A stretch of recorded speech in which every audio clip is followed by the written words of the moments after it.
ಹಗರಣಕ್ಕೆ ಸಂಬಂಧಪಟ್ಟಂತೆ ಮತ್ತೊಂದು ದೊಡ್ಡ ಧ್ವನಿ ಹಾಗೆ ಬಹಳ ಮುಖ್ಯ ಅನಿಸುವ ಧ್ವನಿ ಇವತ್ತು ರಿಪಬ್ಲಿಕ್ ಕನ್ನಡದ ಮಹಾಭಾರತ ಚರ್ಚಾ ಕಾರ್ಯಕ್ರಮದಲ್ಲಿ ಮೂಡಾ ಅಧ್ಯಕ್ಷರಾಗಿದ್ದ 2020 ಹಾಗೆ 22ನೇ ಸಾಲಿನಲ್ಲಿ ಮೂಡಾ ಅಧ್ಯಕ್ಷರಾಗಿದ್ದ ರಾಜೀವ್ ಅವರು ನಮ್ಮ ಜೊತೆ ಕನೆಕ್ಟೆಡ್ ಇದ್ದಾರೆ. ಚರ್ಚೆ ಕೂಡ ಮಾಡ್ತಾ ಇದೀವಿ ಇದೇ ವಿಚಾರಕ್ಕೆ ಸಂಬಂಧಪಟ್ಟಂತೆ. ರಾಜೀವ್ ಅವರೇ, ನೀವು ಈ ಅವಧಿಯಲ್ಲಿ ಅಧ್ಯಕ್ಷರಾಗದೆ ಇರಬಹುದು, ಬಟ್ ಇನ್ ಜನರಲ್ ಪ್ರಿನ್ಸಿಪಲ್ ಅದ್ರ ಬಗ್ಗೆ ಇರೋ ಅನುಮಾನ, ಸತ್ತವ್ರ ಹೆಸರಲ್ಲಿ ಡಿನೋಟಿಫಿಕೇಶನ್ ಆಗ್ಲಿಕ್ಕೆ ಮೂಡಾದಲ್ಲಿ ಅವಕಾಶ ಇದೆಯಾ ಅಂತ ಹೇಳಿ?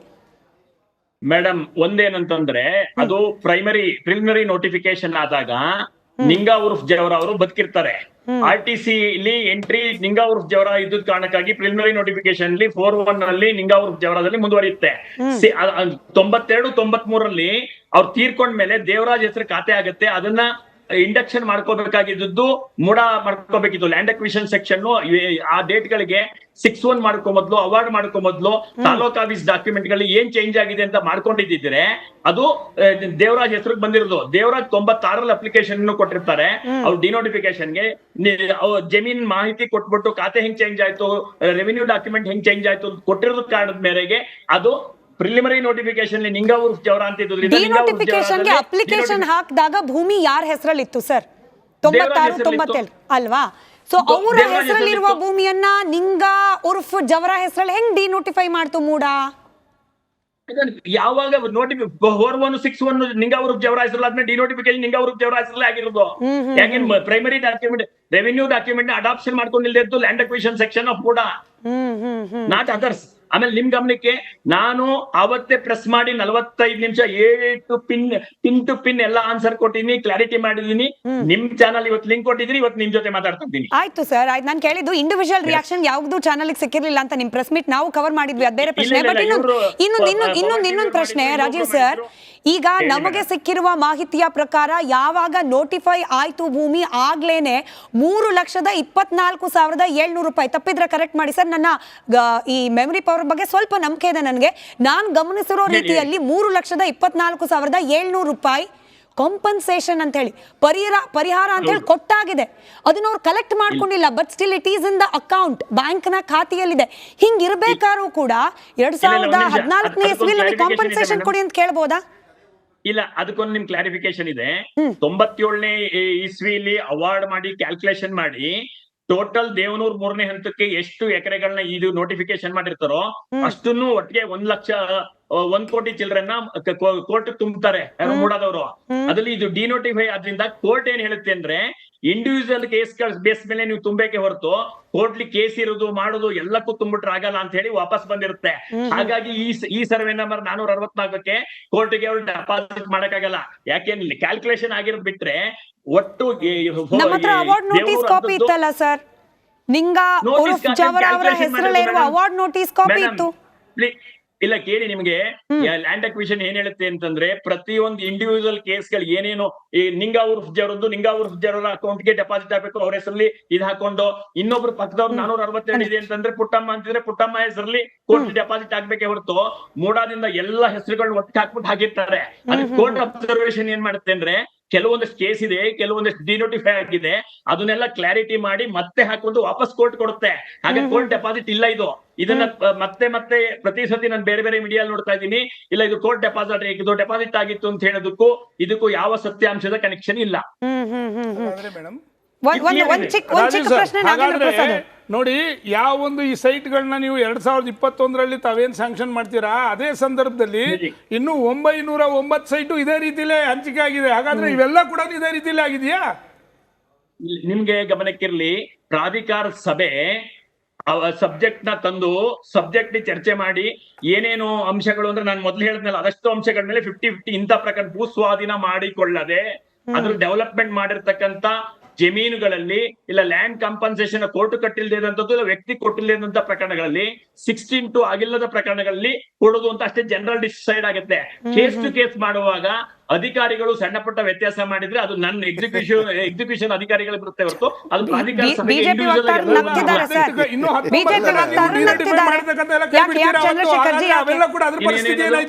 ಹೇಳ್ಬೋದಾ? ಮಾತಾಡ್ತಾ ಇರೋದಾ? ಹೇಳಿ ಇವ್ರೆ, ಏನು ಕೇಳ್ತಾ ಇದ್ದಾರೆ ನೋಡಿ. 19 ಕಡೆ ಮತ್ತೆ ಡಿನೋಟಿಫೈ ಆಗಿರ್ತಕ್ಕಂಥ ಕೈ ಬಿಡ್ತೀರಾ ಆಗಿನ ಸಂದರ್ಭದಲ್ಲಿ. ಹಾಗಾದ್ರೆ ಇವೆಲ್ಲ ಕೂಡ ಇದೇ ಪರಿಸ್ಥಿತಿಲಿ ಇದೆಯಾ? ಡಿನೋಟಿಫೈ ಮಾಡುವಂತದ್ದು ಸರ್ಕಾರದ ಕೆಲಸ ಹೊತ್ತು ಪ್ರಾಧಿಕಾರದ ಕೆಲಸ ಅಲ್ಲ. ಡಿನೋಟಿಫೈ ಮೊದ್ಲೇ ಆಗಿದ್ರೆ ಅಂತ ಪ್ರಕರಣ ಪ್ರಾಧಿಕಾರದ ಮುಂದೆ ಸಬ್ಜೆಕ್ಟ್ ಬಂದಿದ್ರೆ ಸಬ್ಜೆಕ್ಟ್ ಬಗ್ಗೆ ಪ್ರಾಧಿಕಾರದಲ್ಲಿ ಎಲ್ಲ ಸದಸ್ಯರು, ಎಲ್ಲ ಪಕ್ಷಕ್ಕೆ ಸೇರಿದವರು, ಎಲ್ಲರೂ MLAಗಳು, ಲಾ ಮೇಕಿಂಗ್ ಇರ್ತಕ್ಕಂಥವ್ರು, ವಿಧಾನ ಪರಿಷತ್ ಸದಸ್ಯರು ಎಲ್ಲರೂ ಸೇರಿದ್ದಾರೆ. ಚರ್ಚೆ ಆಗಿರುತ್ತೆ. ಯಾವ ಸುಮೋಟ ಆಗಿ ಏಕಪಕ್ಷೀಯವಾಗಿ ಡಿಸಿಷನ್ ಆಗಿರಲ್ಲ, ಅದು ವಿಸ್ತಾರವಾಗಿ ಚರ್ಚೆ ಆಗಿರುತ್ತೆ. ಅದರ ಆಗು ಹೋಗುಗಳು, ಕಾನೂನಾತ್ಮಕ ಅಂಶಗಳನ್ನ ಎಲ್ಲವನ್ನು ಚರ್ಚೆ ಮಾಡಿ ನಿರ್ಣಯ ಆಗಿರುತ್ತೆ ಹೊರತು ಒಂದೇ ನಿಮಿಷ ಇದ್ರ ಬಗ್ಗೆ ಸವಿಸ್ತಾರವಾಗಿ ನಿಮ್ಮ ಹತ್ರ ಇನ್ನೊಂದು ಅರ್ಧ ಗಂಟೆ ಚರ್ಚೆ ಮಾಡ್ಬೇಕು. ಈ ಚರ್ಚೆ ಆದ್ಮೇಲೆ ಈ ಟೆಕ್ನಿಕಾಲಿಟೀಸ್ ಬಗ್ಗೆ ಸಾಕಷ್ಟು ಚರ್ಚೆ ಆಗಿದೆ ರಾಜೀವ್ ಸರ್, ಸಾಕಷ್ಟು ಚರ್ಚೆ ಆಗಿದೆ. ಬಟ್ ರವೀಂದ್ರ ರೇಷ್ಮೆ ಸರ್ ಅವ್ರು ಕೇಳಿದ್ದು ಇಲ್ಲ, ಒಂದ್ ನಿಮಿಷ ನಿಮ್ದೇ ವರ್ಷನ್ ಕೇಳೋಣ. ಬಟ್ ರವೀಂದ್ರ ರೇಷ್ಮೆ ಸರ್ ಅವ್ರು ಕೇಳಿದ್ದು ಒಂದು ಸಿಂಪಲ್ ಪ್ರಶ್ನೆ ಸರ್, ನೀವು ಅದಕ್ಕೆ ಉತ್ತರನೇ ಕೊಡ್ಲಿಲ್ಲ. ಹಾಗಾದ್ರೆ ಇಲ್ಲಿ ತಪ್ಪು ಮಾಡಿರೋರು ಯಾರು? ಹಾಗಾದ್ರೆ ಹೇಳಿ, ಹಂಗಂತ ಹೇಳ್ಬಿಡಿ. ನೀವು ಉತ್ತರ ಕೊಡದೇ ಇರುವಂತದ್ದು ಯಾವ ಪ್ರಶ್ನೆ ನೋಡ್ಕೊಂಡಿಲ್ಲ. ನನ್ಗೆ ಅಧಿಕಾರಿಗಳ ಅಥವಾ ಅಧಿಕಾರವನ್ನು ದುರ್ಬಳಕೆ ಮಾಡ್ಕೊಂಡ್ರ ಸಿದ್ದರಾಮಯ್ಯನವರು? ಇಲ್ಲ, ಖಂಡಿತವಾಗಿ ಅವ್ರು ಯಾವ ರೀತಿ ಇದ್ರು ಅಂದ್ರೆ ವಿರೋಧ ಪಕ್ಷದಲ್ಲಿ ನಾನು ಅಧ್ಯಕ್ಷನಾಗಿದ್ದ ನಂಗೊಂದ್ಸತಿ ಹಲವು ಅಂತ ಕೂಡ ಹೇಳಿರ್ಲಿಲ್ಲ. ನಮ್ ಪ್ರಾಧಿಕಾರ ಸಭೆಯ ಸದಸ್ಯರಿಗೂ ಕೂಡ ಅದು ಆ ಪ್ರಕರಣ ಗೊತ್ತಿರಲಿಲ್ಲ. ಇದನ್ನ ತಪ್ಪಾಗಿ ಅರ್ಥೈಸುವಂತದ್ದು, ಅವರು ಕನೆಕ್ಟ್ ಮಾಡುವಂತದ್ದು, ಕೋರಿಲೇಟ್ ಮಾಡುವಂತದ್ದು ನಡೀತಿದೆಯೇ ಹೊರತು ಆನ್ ಗ್ರೌಂಡ್ ಯಾವುದೇ ಆ ರೀತಿಯಾದ ವಿಚಾರ ಇರಲಿಲ್ಲ.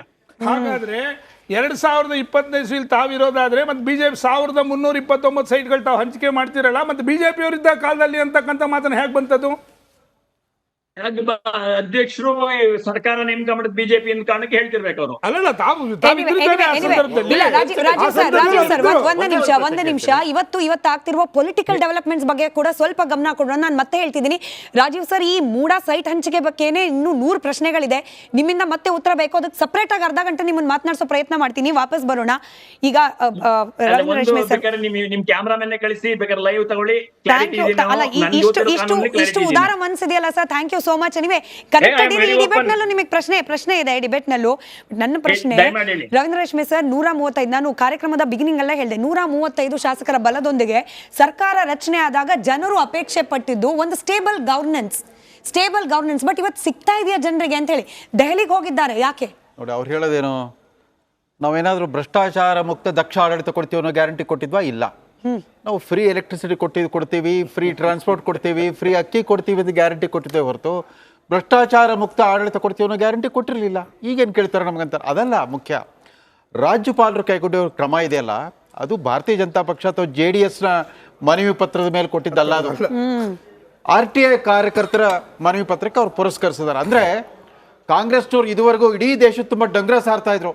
ನಮ್ಮ UPA ಸರ್ಕಾರ ಇದ್ದಾಗ ನಾವು ರೈಟ್ ಟು ಇನ್ಫಾರ್ಮೇಷನ್ ಆ್ಯಕ್ಟ್ ತಂದ್ವಿ, right to employment guarantee MNREGA act ತಂದ್ವಿ, ರೈಟ್ ಟು ಎಜುಕೇಷನ್ ಆ್ಯಕ್ಟ್ ತಂದ್ವಿ, right to food security act ತಂದ್ವಿ ಅಂತೆಲ್ಲ ಹೇಳ್ತಾ ಇದ್ರಲ್ಲ. ಇದು ನಿಜವಾಗ್ಲೂ ಮಾಹಿತಿ ಹಕ್ಕು ಕಾಯ್ದೆಯ ಗೆಲುವಿದು, ಮಾಹಿತಿ ಹಕ್ಕು ಹೋರಾಟಗಾರರ ಗೆಲುವು.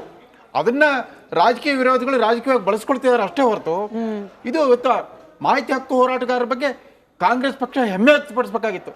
ಅದ್ರ ಬದಲು ರಾಜ್ಯಪಾಲರ ವಿರುದ್ಧ ಪ್ರತಿಭಟನೆ, ರಾಜ್ಯಪಾಲರ ವಿರುದ್ಧ ತೇಜೋವಧೆ ಮಾತುಗಳು ಇತ್ಯಾದಿ ನಡೀತಾ ಇರೋದು ನೋಡಿದ್ರೆ ಆಶ್ಚರ್ಯ ಅನ್ಸುತ್ತೆ.